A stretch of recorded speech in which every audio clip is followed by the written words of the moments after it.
महीने को कैसे आप कारआमद बनाएं और पहले से आप टारगेट बना लें। अगर बगैर शेड्यूल के, बगैर पर्पज और मकसद तय किए आप कहीं जाएंगे तो बहुत कामयाब नहीं होंगे। जैसे मार्केट में गए, मॉल में गए, ऐसे चले गए तो ये खरीद लो, वो खरीद लो, तो फिर आप घर आएंगे तो पता लगेगा बहुत सारी जरूरत की चीजें रह गई। पहले से लिस्ट बनाए रहेंगे तो आप पहले जरूरत की चीजें खरीदेंगे, उसके बाद जायज चीजें लेंगे। ये महीना अल्लाह ने दिया तो हम इस महीने से कैसे फायदा उठाएं, पहले इसका एक टारगेट मुकर्रर कीजिए, उसके बाद जो है फिर आगे का आप काम कीजिए।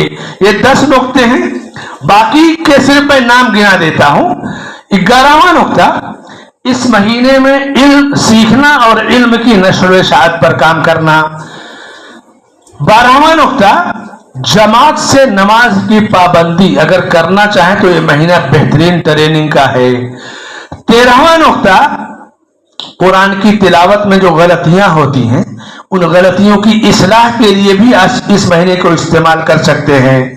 14वां नुक्ता, तकबीर ऊला आपकी फौत ना होने पाए। हदीस में है कि जिसने 40 दिन तकबीर ऊला के साथ जमात की नमाज पढ़ी, अल्लाह उसको निफाक से और जहन्नम से बरात और आजादी लिख देता है। रिवायत मुस्लिम अहमद की है, अहले इल्म की सनद को सनद कहा है। 14वां नुक्ता या 15वां नुक्ता, सहरी का जो वक्त होता है ना, तो वो वही वक्त है जिसमें दुआएं कबूल होती है। आधी रात के बाद का हिस्सा अल्लाह आवाज देता है, कोई जो मांगे तो मैं दूं, उस वक्त का आप इस्तेमाल कीजिए। 16वां नुक्ता, रमजान के 15-20 के बाद लोग क्या करते हैं कि ईद की शॉपिंग में, मार्केट में गुजार देते हैं। आप पहले से टारगेट बनाए कि मैं रमजान के बिल्कुल शुरू में या पहले ही मैं ईद की पूरी तैयारी कर लूंगा और पूरा महीना आप इबादत में गुजारें। ये जब टारगेट और प्लान रहेगा तभी आप कामयाब होंगे, वरना पता लगा ताक रातों में मार्केट चले गए, पूरी रात आपकी बर्बाद हो गई। और 17वां नुक्ता, औरत अगर अपने मखसूस अय्याम में है तो कुरान देख कर तिलावत नहीं करेगी, नमाज नहीं पढ़ेगी, लेकिन जिक्र व अज़कार जबान से जबानी जिक्र व अज़कार कर सकती है।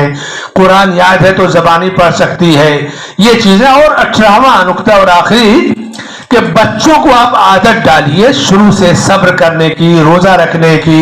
साहबे किराम कहते हैं कि हमारे बच्चे रोजा रखते थे, जब भूख से रोते तो हम खिलौने दे देते खेलने के लिए। तो इस तरह बहुत सारे प्लान आप रख करके इस महीने का इस्तकबाल करें और इस महीने को इससे पूरा फायदा उठाएं। अल्लाह हमें और आपको इसकी तौफीक बख्शे, आमीन। बारकल्लाहु ली व लकुम फिल कुरान व सुन्नह व अस्तगफिरुल्लाह ली व लकुम व लिसाइरिल मुस्लिमीन मिन कुल्ल